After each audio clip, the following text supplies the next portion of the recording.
Tonight, the unimaginable question: did Russians hack our elections, and to what end? Did they do it to actually help Donald Trump win the White House? Well, Trump says no, but others, including the intelligence agencies, say a definitive yes. The question is, what is the impact and what now happens? We will take and have a conversation with national security reporter of the Washington Post to get analysis also from our panel. That's straight ahead. Then, are so-called college snowflakes leading to a blizzard of disconnect? That's when college campuses are not open to competing ideas. Does that lead to the kind of disconnect that we see and have seen on places like campuses and on days like Election Day? And later, with re-election on the horizon, New York City Mayor Bill de Blasio is accused of pay-to-play politics. We'll review what the Daily News is reporting and ask, is there any there? Good evening, everybody, and welcome to RFL. I'm Richard French. Thank you so much for joining us this Monday night. Well, it's a headline better suited for the height of the Cold War than for 2016. Russian hackers were not only trying to influence our presidential election, to sow doubt in our processes, and also destabilize the U.S., they also wanted Donald Trump to win the White House. Well, that was the bombshell headline Friday evening, and even as Trump continues to work on filling out his cabinet, that is the dominant topic in our nation's capital as well as across the country today. But rather than respond to what could be an unprecedented attack on the U.S. and our democratic systems, the position from the Trump team, well, there's nothing to see here. Growing calls for a thorough investigation into Russia's hacking during the presidential campaign. Senate Majority Leader Mitch McConnell was blunt. The Russians are not our friends. It defies belief that somehow Republicans in the Senate are reluctant to either review Russian tactics or ignore them. The White House wouldn't comment on what Russia's motives may be, but the president's spokesman drew a line between the Kremlin's interference and President-elect Donald Trump. You didn't need a security clearance to figure out who benefited from malicious Russian cyber activity. Over the weekend on Twitter and Fox News, Trump slamming a Washington Post report that Russia interfered in the election to give him an advantage. I think it's ridiculous. I think it's just another excuse. I don't believe it. Trump has never believed the Russian government was behind the hacking. This, despite 17 known U.S. intelligence agencies concluding that the Russian government directed the hacking. A spokesperson for the Kremlin today saying the charge, quote, has nothing to do with reality. This public showdown between the president-elect and the intelligence community is unusual, especially in light of this statement on Fox News when asked about his infrequent intelligence briefings. You know, I'm like a smart person. I don't have to be told the same thing and the same words every single day for the next 8 years. Getting a little ahead of himself here. Now, there are so many questions about Russia's involvement in the election that a bipartisan group of 10 electors, they want intelligence briefings on the issue before the Electoral College, and they meet to formally elect the next president 1 week here from today. Also, John Podesta, the chairman of the Clinton campaign, he today said that he and the Clinton campaign support that idea. And in the meanwhile, there is another angle to the Russian hacking story, this one focusing on the current White House. In their reporting on Friday, the Washington Post also said that the Obama administration, as well as the intelligence service, had concluded in October that Russia was the one doing the hacking. But they worried that saying so might seem like they were politicizing the issue. So they met in secret with top congressional leaders from both parties, many agreeing with the White House's concerns.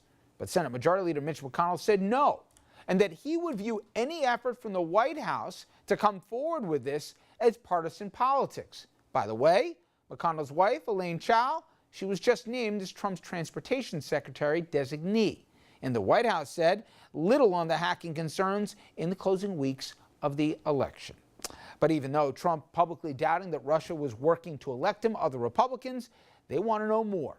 3 well-known Republican senators, John McCain, Marco Rubio, and Lindsey Graham, all saying that they support congressional hearings on hacking. And Democrats, they are dinging the White House as well. California Democrat Adam Schiff saying this weekend that President Obama should have reacted more forcefully to the reports of Russian hacking. Now, all this focus on Russian involvement in our elections leading many to wonder if there was perhaps some quid pro quo with the Trump campaign, or if it's just a coincidence that throughout the campaign, Trump was saying stuff that didn't make any sense, like this about Vladimir Putin. If he says great things about me, I'm going to say great things about him. I've already said he is really very much of a leader. I mean, you can say, oh, isn't that a terrible thing? He called, I mean, the man has very strong control over a country. Now, it's a very different system, and I don't happen to like the system, but certainly in that system, he's been a leader. Questions compounded by Trump's interest in Rex Tillerson. He's the CEO of ExxonMobil, who has very close ties to Putin, and he's considering Mr. Tillerson as possibly Secretary of State.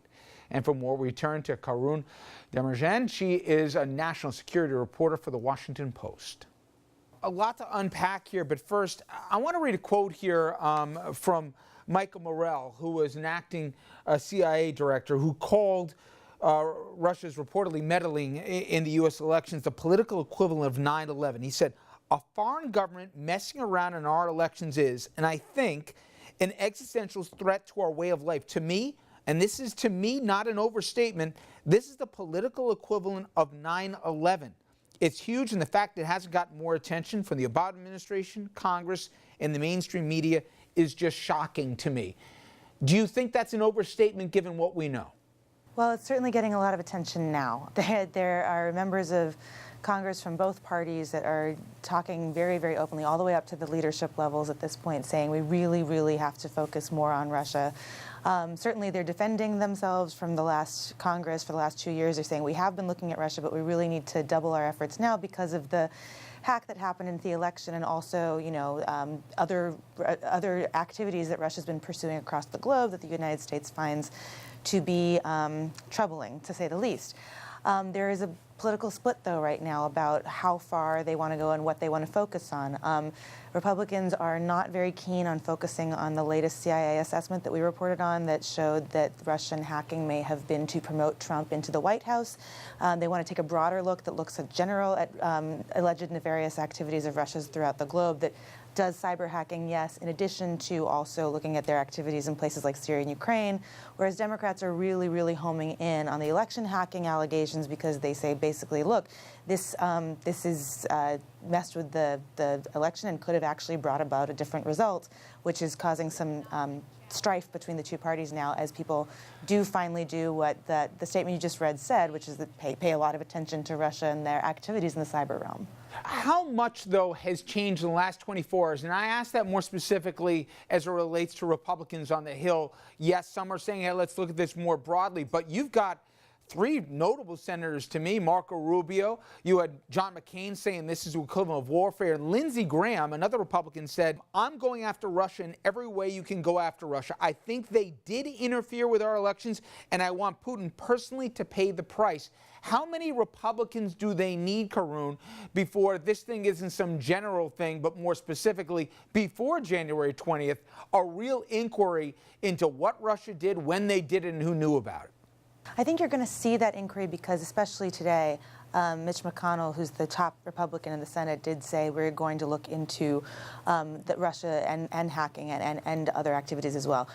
We reported last week that the committee heads of many of the committees that have jurisdiction over this, so John McCain, who runs the Armed Services Committee in the Senate, now we know that Richard Burr and the Intelligence Committee is going to look at it too. Lindsey Graham has subcommittees on judiciary and appropriations that looks at State Department funding and foreign operations. They all have pretty influential seats. We also know the Foreign Relations Committee is going to look at this next year. So that seems like it's pretty much a given that there's going to be that sort of a look going into it. The question is, how tightly is it going to focus just on the election, and how tightly is it going to focus on the question of why Russia got into this? Because, again, that is where the dispute is right now.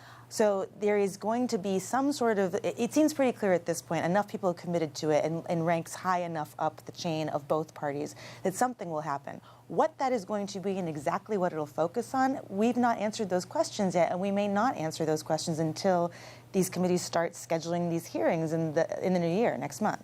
Explain for our audience a little bit, though, how the animal of Washington works, and I'm talking about Langley as well.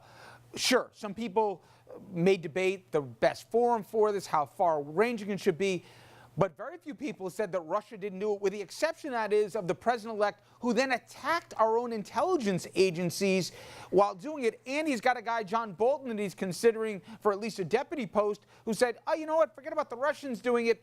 The Obama administration may have been involved, and he walked that back. But nonetheless, how does that play in Langley, who has made leaking an art form? I got to imagine they don't like what Trump's saying right now. Right. I don't think anybody probably likes being accused of mounting a false flag operation when they're trying to point a finger towards the Kremlin. But this is going to cause a lot of look, there's going to be a lot of tension between Capitol Hill and the White House and the administration around this issue. I mean, we have seen Trump not just double down on him dismissing Russia as potentially behind this, but now triple down, especially because he's been tweeting about the CIA and reminding everybody about how they were wrong about weapons of mass destruction in Iraq as a way of answering these allegations, not very directly, but it's now turned into, open warfare on Twitter, basically, between Trump and the intelligence community. And Congress is kind of stepping in to defend the intelligence community and the idea of intelligence that you couldn't trust at all. You are going to see this too play out in an interesting way, right? Because now you have Republicans and Democrats stepping up to say, no, we defend the CIA and the fact that they have intelligence that's credible. You have Democrats saying, thus we should look at that intelligence and pursue these allegations about Russians helping Trump. While Republicans are saying, okay, it's credible that we have this CIA assessment, but it's just one piece of the bigger puzzle. There's a lot there that wasn't leaked from the CIA. This might be a political spin behind this leak. So that's kind of another question, is that how is Congress going to defend the integrity of intelligence officials, of the intelligence community, of these reports against these attacks, direct attacks from the president-elect if it continues into his presidency? And yet, are they going to defend that uniformly, or is it going to be a different kind of defense coming out of Republicans versus Democrats as they talk about these leaks, depending on how politically advantageous it is for either side, depending on what the leak of the moment has to be? Tillerson, who is believed to be the front-runner here, to be the next pick here to be Secretary of State for Trump, and his ties to Russia, how much could that be complicated given his relationship with Putin and Putin at the center of this story? A lot of people are not talking still because it certainly isn't formal, and Trump's last tweet about Tillerson said, oh, whether or not I appoint him, so it's not clear quite yet what he's going to do. But yes, there is a lot of concern about Russia, and there's a lot of concern from people who are concerned about Russia about a guy who got the Order of Friendship from the Kremlin. Basically, no one has come out and said, okay, I am not voting for this guy because of that association, the business ties with Russia, the personal friendship, it seems, with Putin and other people who are high up in the power structure in Moscow. But they're certainly saying, look, there's going to be a lot of tough questions. There would be tough questions anyway about Russia for any potential Secretary of State pick. And the fact that this guy's resume has the Russia-related things it has on it means there's probably going to be extra tough questions. And you've seen people like Lindsey Graham, like Marco Rubio, and like James Lankford, who's an Oklahoma senator who's on Intelligence and the Armed Services Committee, openly express some pretty serious skepticism about Tillerson as a pick. Like I said, they haven't said absolutely not over my dead body no yet.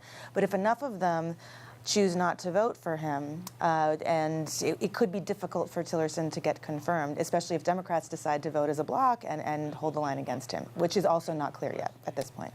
You could not make this stuff up if you tried. Karoun Demirjian, I appreciate the time. Thank you again. Thank you. All right, so what does all this mean for the Trump administration and for our nation in general here? These are just some of the pressing questions we're going to get into with our political panel, who joins me right after this.